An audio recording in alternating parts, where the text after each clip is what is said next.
Hi, Dutchman here. In this video we're going to compare two of the higher end gas piston AR-15 style rifles. We have the top one is the POF 415. The bottom one is the LWRC IC, which is the new individual carbine. They're both excellent rifles. It's going to be a matter of choice for you guys to select which one you feel you like the best. I'm going to go into my usual, nauseating detail on each one to list the features, and then it's going to be up to you to feel if those features are good or bad or you're indifferent. But here's an overview of the two rifles.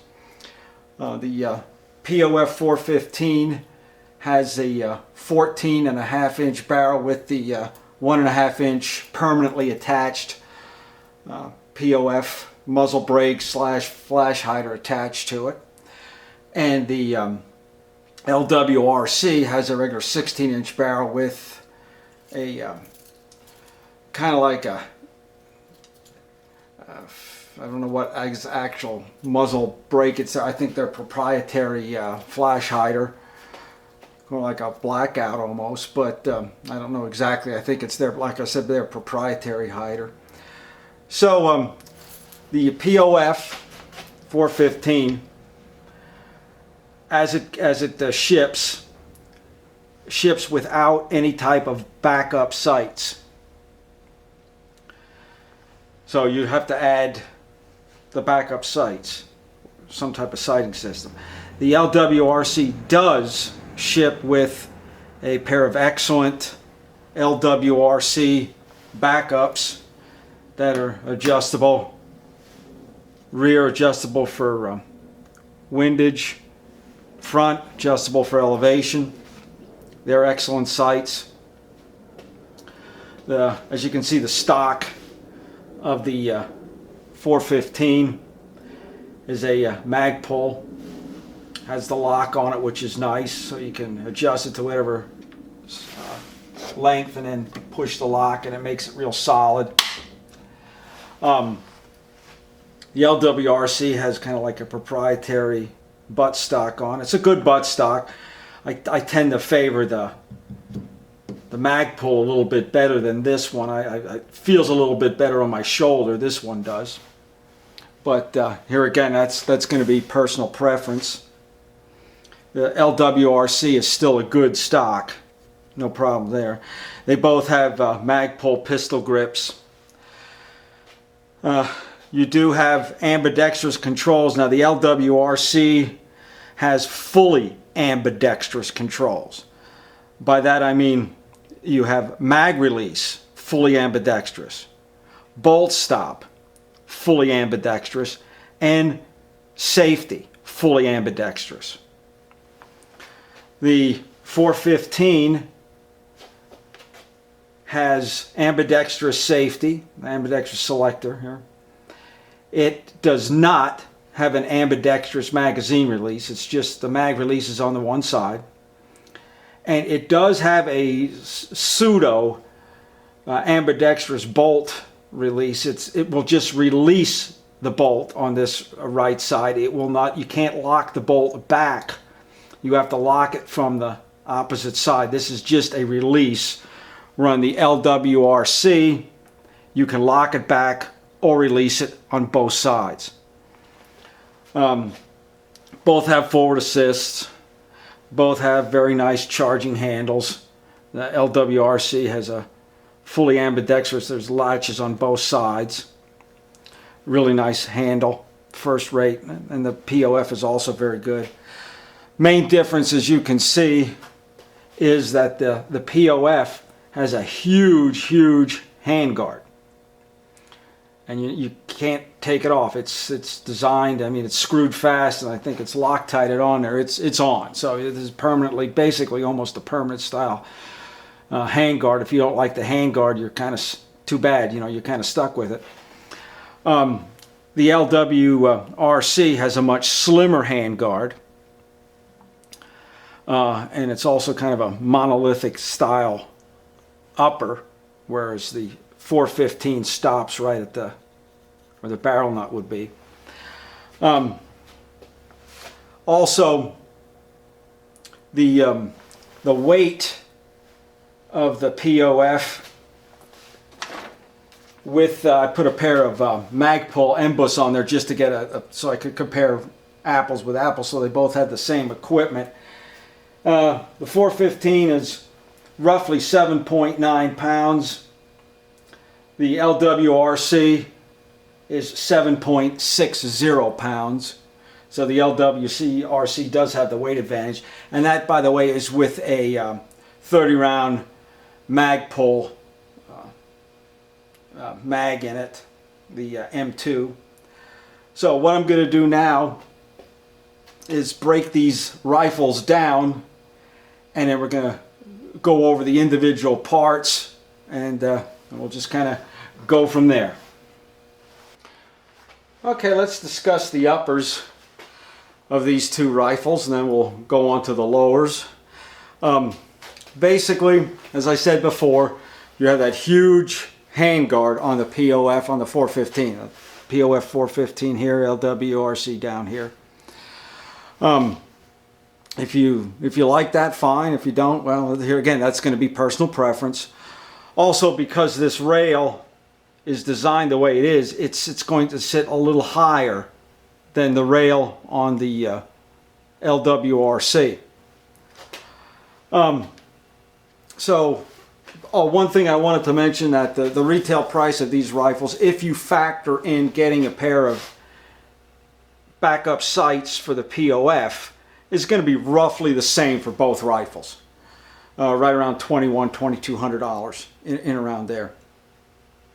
That's if you put the Embus on this also.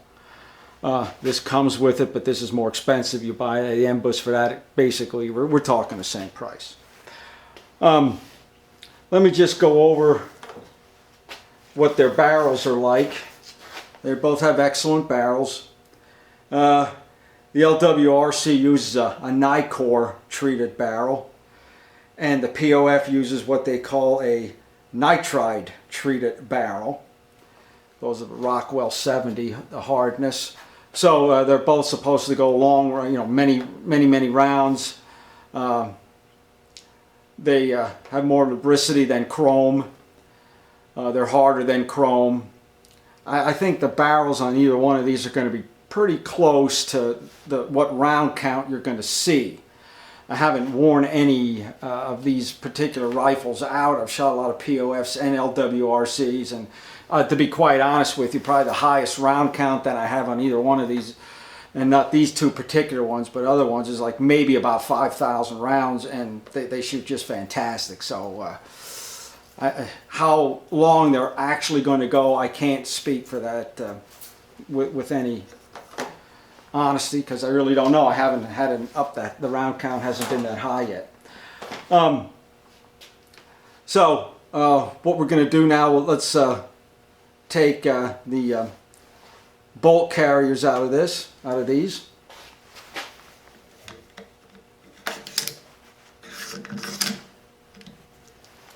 Now to compare, I'm going to set these uppers aside. It's a bolt carrier, that LWRC.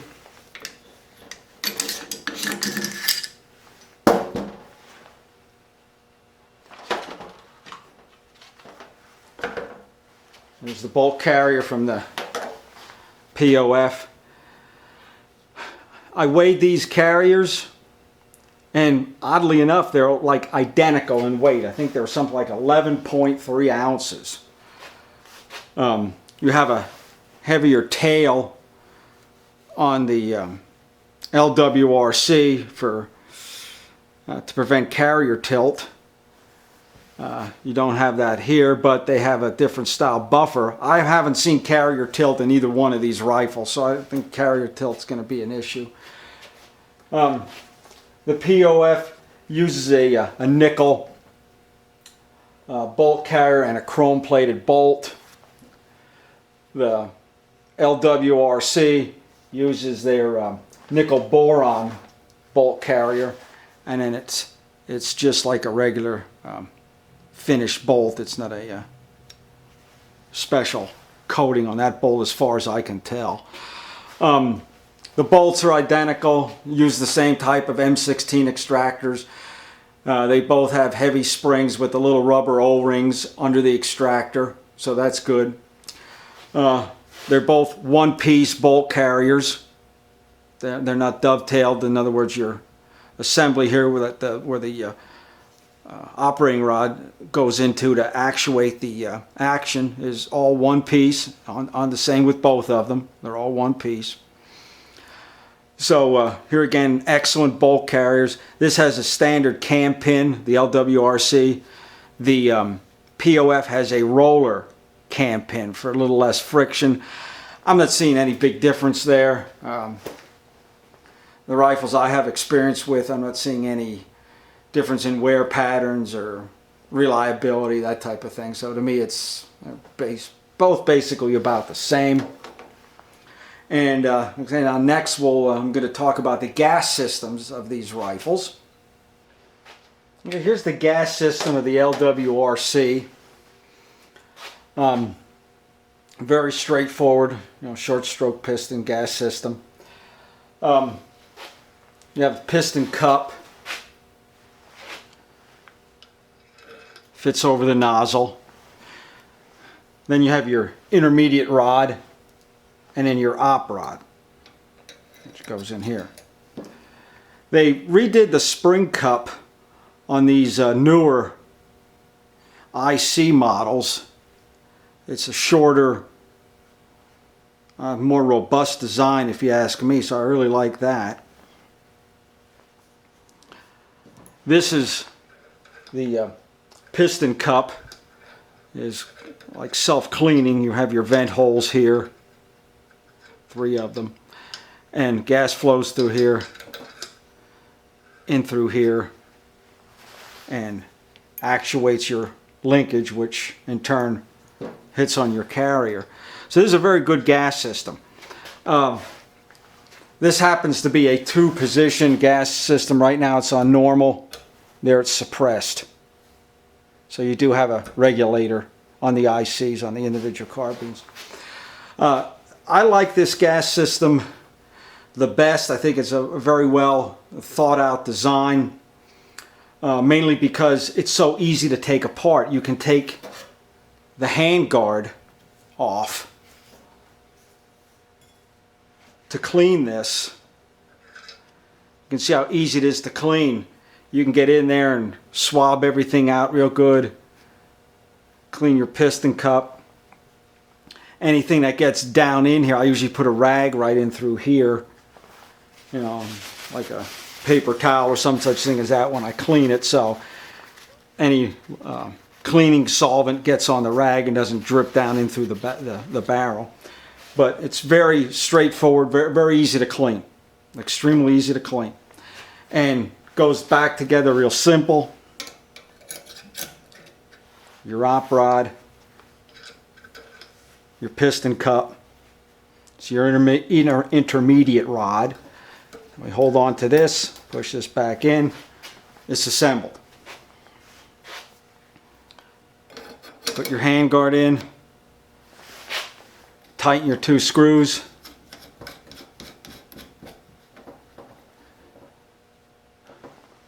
Done. That's all that's to it. Excellent gas system.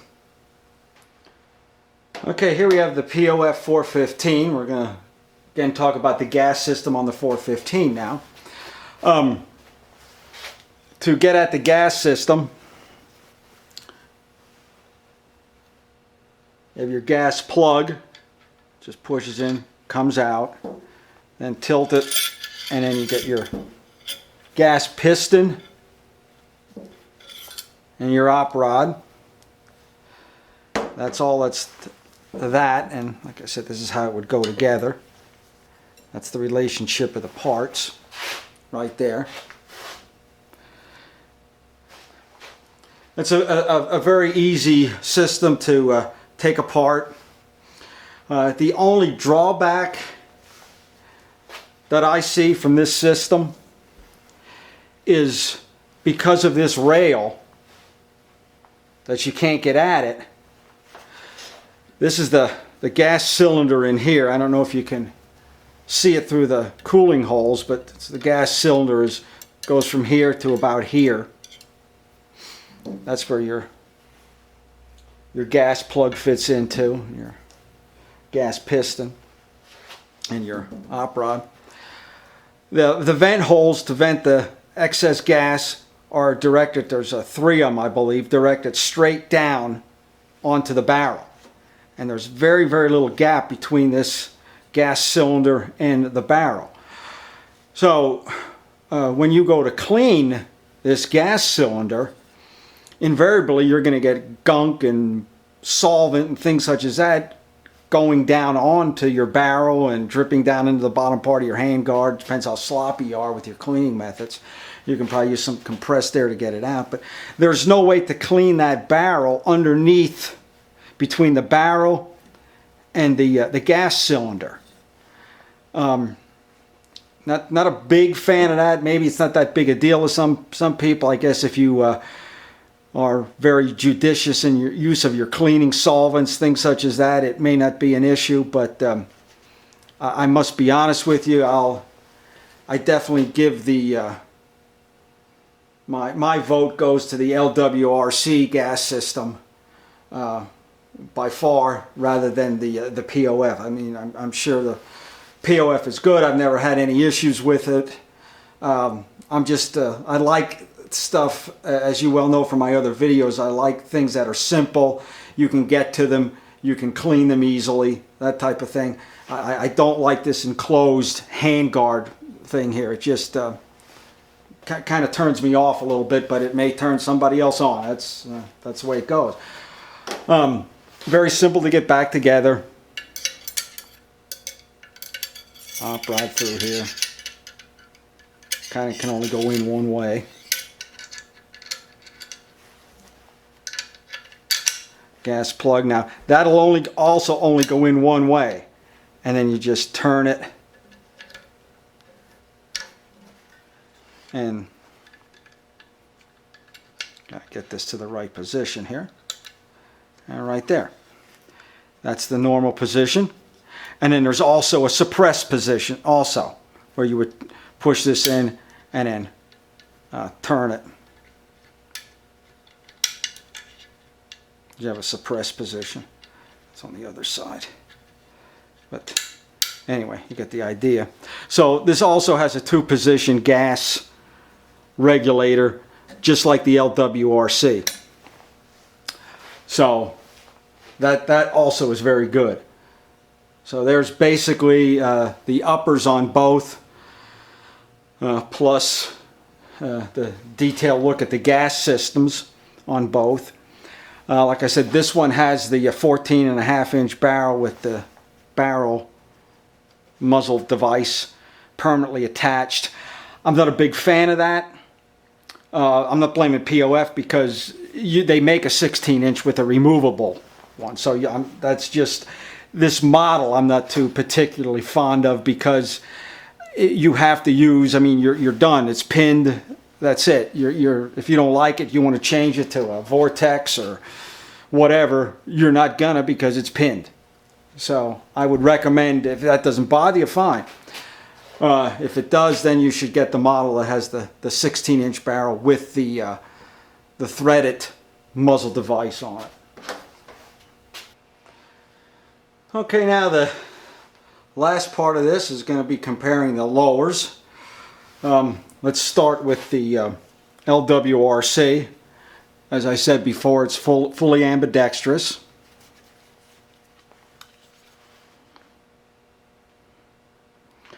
You have your ambidextrous mag release, bolt release, selector, same thing, mag release, bolt, stop and release, and selector. The trigger components of the LWRC are nickel boron coated. They're basically regular AR-15 components, but they're made extremely well machined, razor sharp angles. Everything is exactly what it should be, and by that result, it breaks it. It's a very clean trigger pull. It's roughly about, on my gauge, it's about 5.5 pounds, but it's there's hardly any creep at all. It's a very, very good trigger. So top-notch components there.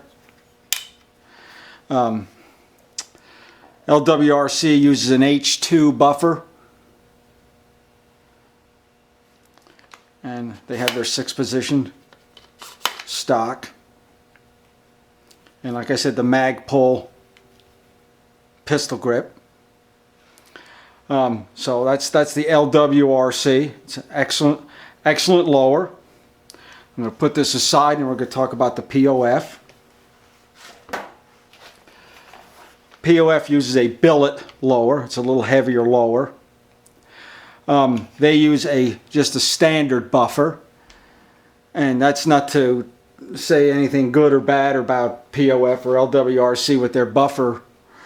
Your weight is governed by naturally your gas port pressure, so obviously LWRC feels that the H2 buffer would be better with their gas system, and POF feels a standard weight buffer would probably be better with their gas system. So no big deal there. And they have the excellent mag pull buttstock, mag pull pistol grip. Now their trigger group is in the POF is excellent. It's a self-contained trigger assembly, trigger hammer, disconnect assembly. In other words, the whole assembly pulls right out and it stays in one piece. Then it has the anti-walk pins, which is a nice touch. You know those pins aren't going to go anywhere. And this trigger is a very high-end trigger, and it breaks clean, and I mean really clean, at about 4.5 pounds. It is very, very clean. Match grade trigger on this POF. And then those, like I said, the anti-walk pins are nice, although if you have good hammer trigger components, I've never really had pins walk on me, even in full auto. With the exception if you have a bad hammer J pin that's not holding your pin properly, your middle notch in your pin. But for the most part, you don't have that issue. But the anti-walk pins are nice, and it's a nice touch. You have ambidextrous selector. You have your standard bolt release and actuating lever, paddle lever. Now this is just a bolt release. You cannot pull back on the charging handle and lock the bolt back using this. You have to reach over and lock it with this, your regular paddle. Is it a big deal? I don't know. I would rate that as personal preference, but anyway, that's the main differences in the LWRC between the POF. Okay, guys, final thoughts, and let's wrap this video up between the POF and the LWRC. Pros, cons. They're both excellent rifles, both made in the United States. High quality workmanship on either one, no matter which one you select. A lot of it's going to be very subjective as to what features you like. Somebody may like one thing, somebody else another. A lot of these are subjective issues. Let me just say that the reliability of both of these rifle types has been excellent with my usage over the last several years, and people that I've worked on guns for and have consulted and used these guns with, no issues. In my personal opinion, the LWRC is lighter, a few ounces lighter. I like the LWRC. I like the the much thinner handguard better. I like the fact that you can take the handguard apart, get at the gas system, and do a thorough cleaning. That's a big factor for me. I like the fully ambidextrous controls. I mean fully ambidextrous controls. I like the backup sights that come with it. But there again, you know, people may not choose to use backups or use an Embus or Troy's or whatever. Yankee Hill, I don't know. But so that's not a big deal there. You can put whatever backup you want on the POF, and maybe some instances that might be better because you can put whatever backup sight you want on it because it doesn't come with any backup sights. Like I said, I like the buttstock a little bit better on the POF. I like that mag pull. Well, this isn't bad, but this feels better on my shoulder. The POF buttstock feels a little bit better on my shoulder, but it's real close. It's real close there. The trigger is definitely better on the POF. It's basically, I'm going to call it a match trigger. The trigger on the LWRC is excellent also, but the edge definitely goes to the POF with the trigger, because it really has a high-end trigger component. Almost kind of like one of those, it's not I don't think it's a Timney, but it's on that order where it's a self-contained drop-in unit. The gas system, I mean the gas system and the reliability, again, very close. The bolt, it's a standard M16 AR-15 bolt. You can take the bolt from the LWRC and put it in the POF and vice versa. It's the same parts. The lower parts would fit. I could take the excellent trigger out of this one, the 415, and put it in this one. Do whatever you want. That's the beauty of the AR platform. It's very modular, and there's a ton of parts out there, so unless you break something on one of these rifles really strange, which I don't know what it could be, maybe you're going to always have parts are going to be available. The only proprietary parts would kind of be like the ambidextrous bolt, the ambidextrous mag release on this, and maybe this bolt release on the POF, but I don't see where you're going to break that. I should, drop it off of a cliff or something like that. But other than that, parts are readily available. I know the POF takes a different size buffer tube, I think, than the LWRC, but they're both common. You have your civilian and your military commercial, with just a little bit difference in diameter between the two tubes. Buffers, one is an H2 buffer, one's a standard buffer. Here again, it's how the gas ports are regulated. But other than that, it's a close call. It really is a close call between these two rifles, and it's just going to boil down to what you particularly like or don't like.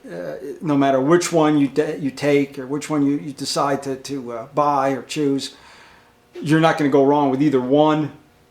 They are, like I said, they're both excellent.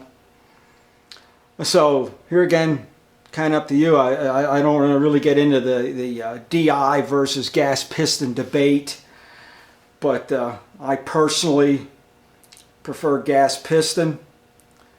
All you have to do is just look at the world's rifles, the militaries of around the world, and see how many use DI guns versus how many use gas piston guns. That should tell you something right there. Much easier to clean. The gas piston firearms, much easier to clean. They basically eliminated carrier tilt on both of these rifles, so that's not an issue. Like I said, I always hear the argument, well, if you don't clean here, you have to clean up at the gas piston. Well, yeah, I mean, that's almost like saying that, where would you want your dog to crap, in your house or your yard? I mean, what's going to be easier to clean up? I'd rather have them do it in the yard rather than in the house. Everything gets all cruddy back in here. That's just the way the system is. You're not going to get around it. You have to run it wet with the DI gun. So now you're running it wet, and plus you're blowing a bunch of crap back on it. So the worst two possible things can happen. It's just going to become a gooey mess. I've worked on a lot of these, and especially a lot of full auto ones for different people and different organizations. And bolt rings are a huge issue. The carrier keys are huge. The way everything lines up to work just properly. If you have a good DI gun and all the parts are mil spec, it's going to run. Pure and simple, it will run. As soon as you start putting some questionable parts in, it's a very unforgiving system with non-mil spec parts. It's going to go on you. It's going to leave you sitting there with a big smile on your face and a weapon that's going to be non-functional. But given that, there's good DI guns out there too. It's a lot easier to clean that gas piston, especially on this LWRC. It takes about a minute and a half to clean that gas piston. You're not going to clean on a DI gun. If you want to do a good job, there's some work to do. Get in all those crannies and nooks and stagger your bolt rings and clean your carrier key and the carbon that collects around the tail end of the bolt and scrape that off. And why do they make tools just to clean bolt carrier carbon and things such as that? Good system when it was designed, decent system with a 20-inch barrel with the DI gun. I see a lot of issues with shorter barrel guns and DI with gas pressure and timing. Definitely not so much as with the piston guns. I prefer a piston gun. That's my opinion. I've seen it over all these years I've been working on these things. Like I said, I've been doing this for over 40 years now, and there's definitely some issues with a DI gun with the dirt and all the carbon and extractor springs going, ejector springs going, kind of the heat, that type of thing. Keep the crud out of the back. Keep the crud out of the most important part there is, the bolt, the carrier assembly. Put it out with a gas piston that you can easily clean.